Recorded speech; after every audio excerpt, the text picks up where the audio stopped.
এজনকৈ আৰক্ষীৰ জালত পাকিস্তানী সমৰ্থক পাকিস্তানক সমৰ্থন কৰা ব্যক্তিৰ বিৰুদ্ধে কঠোৰ মুখ্যমন্ত্ৰী ভাৰতবৰ্ষত থাকি পাকিস্তানক সমৰ্থন কৰা কোনো দেশদ্ৰোহী হাৰি নাযাব অসম আৰক্ষীও চোকা দৃষ্টি ৰাখিছে সামাজিক মাধ্যমত ৰাষ্ট্ৰীয় নিৰাপত্তা আইনৰ অধীনত ৰুজু হ'ব গোচৰ এ পৰ্যন্ত গ্ৰেপ্তাৰ 10 জনক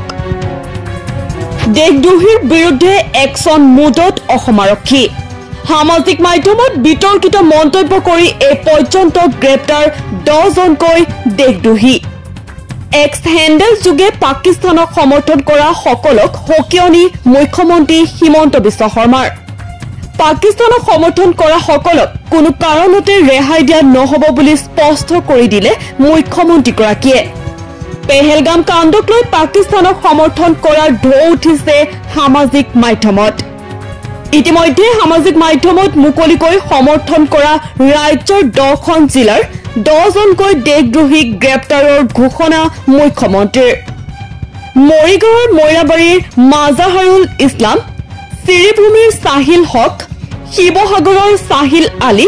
বিহালীত গ্ৰেপ্তাৰ ছাত্ৰমুক্তি সংগ্ৰাম সমিতিৰ কেন্দ্ৰীয় সহকাৰী সম্পাদক অনিল বনিয়া গ্ৰেপ্তাৰ AIUDFৰ বিধায়ক আমিনুল ইছলাম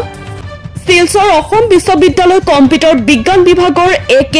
বাহাউদ্দিন চৌধুৰী হাইলাকান্দিৰ ছাত্ৰ সমন মজুমদাৰ লগতে গ্ৰেপ্তাৰ কৰিছে জাভেদ মজুমদাৰ মোহাম্মদ জাৰিফ আলী মৰিগাঁও মাজাহাৰ মিয়া আৰু হাইলাকান্দিৰ মোহাম্মদ জাবিৰ হুছেইন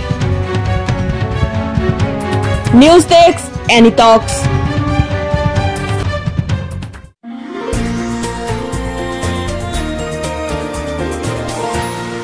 এনিটক্স হুতৰ বিপৰীতে ৰাইজৰ স্বাৰ্থত